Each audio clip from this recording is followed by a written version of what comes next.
How's it going, guys? Welcome back to the channel. So today I want to run through the final team of the week for the Six Nations. Now that it's over, we have seen France lift the trophy as champions. And before I go and do a team of the tournament, I want to do one final review of the team of the week because I don't feel it would be right to do anything else. But before I do start, please like and subscribe as it really does help my channel grow. And I just want to be providing you guys with the best content possible. So let's get to it. One.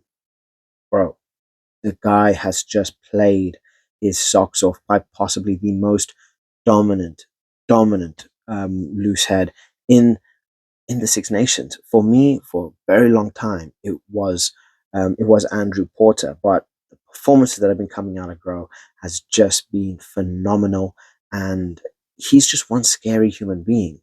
Whether it's his protecting of the ball, his heavy tackles, just sheer force in the scrums. He's such a smart player, and he's just been getting better throughout the tournament. And again, keeping a player like Sido Baye out of the squad is not easy to do, and he is doing it consistently. So yeah, number one goes to him. My hooker, number two, is Dan Sheehan. Now, this guy, yes, Ireland didn't exactly do the best. They really scraped by up against Italy, but Dan Sheehan came through with a hat trick of tries. He's outperformed every single bloody person, and he has no right getting himself a hat trick. 3 tries in a single game. As a hooker, you don't often tend to find that, but this just proves to show how elite Dan Sheehan is and how much of a presence this guy has upon the team. He outplayed everybody on both teams, and right now he is showing why he is quite possibly the best hooker in world rugby right now. And he's not old either. He's still in his 20s, and Dan Sheehan is just getting better. So the world better watch out for him. At number three, my tight head, it's got to be Will Stewart. Again, this guy's been making my team time and time again with his performances. He's so good on his feet. He's so good carrying the ball. He's intelligent. He knows when to go in. He knows how to protect. And he was just everywhere. They just couldn't handle him. Wales it's like they froze when he had that ball. And he just put in another stunning performance and really showing Farrell to say, look, I deserve that spot. I really, really deserve that spot on the plane for the Lions tour. So, yeah, I think right now, and I'm pretty certain we will see Stewart in my team of the tournament as well at tight head. He has just been electric. This guy. So yeah, that's my front three. Moving into my lock pairing, number four, I have Thibaut Flament. And another person that's been so instrumental in the way France play is his ability in the air, his stealing game, his heavy tackling, his ball carrying has just been on point. And this goes to show how they played up against Scotland, where they didn't give Scotland any time to breathe. They really made Scotland sweat for anything. And Thibaut Flament was at the heart of this. He really made himself a nuisance for Scotland. And yeah, for me, he gets that number four. He gets that number four shirt because I wanted to have Itoje, who normally plays as a four in the squad. He comes in at number five. So Itoje giving in a captain's performance. The guy, he's just played his socks off, and he's kind of leading by example. He's showing everybody how it's done, what you got to do, and yes, he does need to kind of check on that penalty count. But you look at the Itoje of old, he does seem to be he seems to be reeling it in. He's getting more confident. He's getting bold. He's becoming a better leader of the team. And whatever Borthwick has said and done, and obviously putting Moro Itoje as captain has made a difference because the only team to beat England this tournament was Ireland. It was the only team to beat them. So yeah, played absolutely phenomenal. And to OJ, he gets my number five. Moving on into my back row, number six, I gotta have Tom Curry. I gotta have Tom Curry, and the guy was just phenomenal. He was just phenomenal. But what can we say about Tom Curry that hasn't already been said? The guy, he does it all. He's the Terminator. He gives everything for the team. He leaves nothing unsaid, nothing undone, no stone unturned. He makes himself a nightmare. He fights for everything, and he leaves his body on that field. So yeah, Tom Curry for me gets that number six. But this is actually a question that I had. Sorry, a thought that I had on one of my lives recently. If Tom Curry, because Tom Curry is an identical twin to his brother Ben, right? Think about this. And maybe I'm just being an idiot, but it genuinely crossed my mind while I was on it live. What would happen if, let's say, Tom Curry was to get injured and Ben just so happened to be in the stadium or in the locker room? They could quite easily swap shirts, um, and have Ben come out fully fit, ready to go. Because obviously Ben Curry's a monster. One plays six, one plays seven. You know, they got similar play styles. They kind of look identical. What would stop them from doing it? What would the ref come and say? No, no, no, not you. You know, what would stop them from swapping shirts? You know, oh, Tom Curry, he took a big hit. He twisted his ankle, whatever it is. He tore his ligament, and then all you see is another Curry come out fully fit, ready to go, and say, "Hey, it's me." You know, what's stopping them? Maybe it's a stupid thing, but it crossed my mind. We then have at my number seven, Zuliani. He came in replacing the captain Lamaro, and the guy put in a bloody performance. Honestly, I feel quality wise, he's probably better than Lamaro. Captaincy wise, leadership wise, he's not there. But in terms of a player and ability, Zuliani, he put in such a performance up against Ireland. He made such an impact. He was such a nightmare to Ireland whenever he had the ball. And the guy was bloody phenomenal. Absolutely, absolutely phenomenal. So he gets my seven. And then my number eight. This one I might draw a couple raised eyebrows. And it might be because I'm a little bit biased.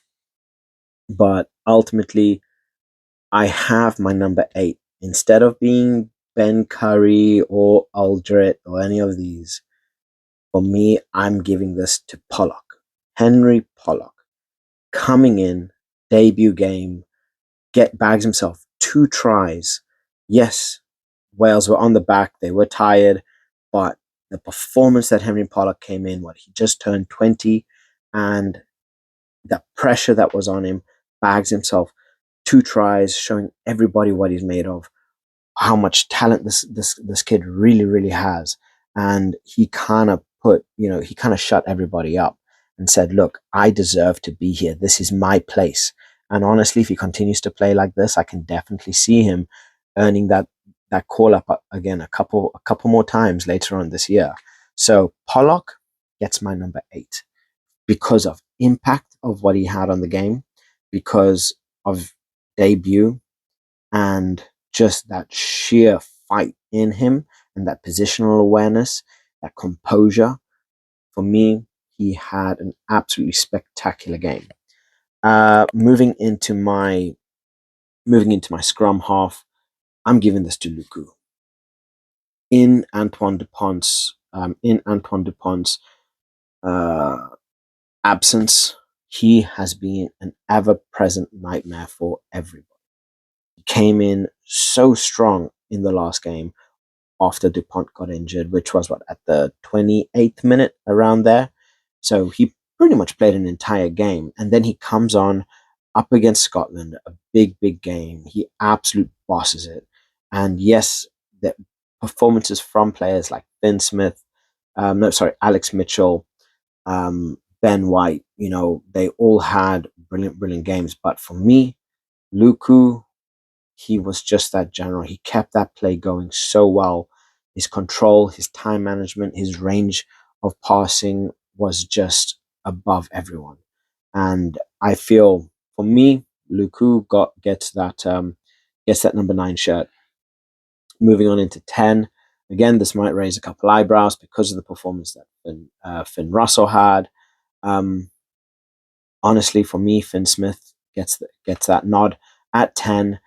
And again, we saw his dominance, his kicking ability, his passing range. The guy, his just ability to see the game, to slow it down, and it just feels like he's working a couple steps ahead. He's single-handedly kept Marcus Smith out of that position. He has kicked Marcus Smith out of that 10 position and forced his backside into 15 because Borthwick sees Finn Russell as the starting 10. And I'm not surprised why. The guy has been playing his bloody socks off. England have been playing beautiful dynamic play since he's been at 10. And I can't see Marcus getting back that spot anytime soon, unfortunately. I really cannot see Marcus getting back that number 10 spot anytime soon. Moving it into my centers, my number 12, I got to give it to Mofana. In this last game, he was just everywhere. Scotland could not handle him. His power, his strength, his speed, his outside runs, his inside runs. He played, you know, he played Scotland like a bloody chime. The guy was just, perfectly in sync. He knew what to do, when to do it, when to attack, and he just caused absolute nightmares for Scotland. They couldn't handle him, and even when they managed to grab hold of him, he was still strong enough to put them on their backside and still get over the line. So Mofana, quite possibly one of the most dangerous centers in the world right now. And I'm putting him in the likes of, your Bundy Keys, um, you know, just like that elite level center. It's ridiculous, but that's where I see Mofana. And the thing is, he's only getting better. He is only getting better. Into my wings, there's no man other than BLBRA who deserved that spot. He deserved it every bloody second of that game. I was hoping he would have gotten a couple more tries, which would have solidified him in terms of that Six Nations for the most tries scored in a single Six Nations. Obviously, players like Lowe managed to get their 8 in I think 4 games, where BLBRA got them in 5. But ultimately, brilliant, brilliant, brilliant performance. The guy, he's just so electric when he's on that ball. And don't Scotland managed to keep him quiet for good portions of the game, but he was still a nightmare. And they just could not handle that speed and that ability to just weave himself around and lay off the ball into other lines. So BLBRA, absolute nightmare. Moving on into my 14, I got to give it to Mac Hansen. The guy played his bloody socks off. Mac Hansen, this is the kind of ability that you do get from him when he's on the field. Right? He's so quick. He's so agile. His ability to run those inside lines are scary. And again, he did make Italy hurt, but this was a very good and a very demanding, you know, performance from Mac Hansen. So he's only getting better, and we are going to see a much stronger Ireland, I think, come the back end of the year. And I don't know. I think he played his absolutely played his socks off. And then, last but not least, my number 15. There's been a couple shouts for this, but personally, Blair Kinghorn, he has been so good throughout the Six Nations. His game up against France, especially in the first half, was so good. They really struggled to handle him. His ability to again to see that game, to run those channels, his constant carrying of that ball. He's such a strong carrier of the ball, and he's so quick as well.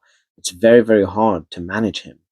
France did a very good job, especially in the second half. But that first half, it was open to everybody, and Blair Kinghorn was making a fool of people. he was absolutely making a fool of people, and he was putting on a spectacle. So yes, Tomo Ramos had a brilliant game as well. His kicking game was on par, but I just don't feel he had the same kind of impact that Kinghorn had on the game, um, as a lot of points came from Tomo Ramos, just his kicking game. But yes, for me, I'm giving that to Blair Kinghorn in my final pick for the team of the week. So please, guys, let me know what you guys think. Maybe there's a couple of decisions on here that are, you find a little bit ridiculous, and I would love to hear what your guys' comments are in relation to this and kind of who you would pick. What's your selection of the team of the week? So please like and subscribe, as it really does help my channel grow. And more than likely tomorrow, you will be getting a full review on my team of the team of the tournament. So have a lovely day, and catch you guys in the next one. Bye.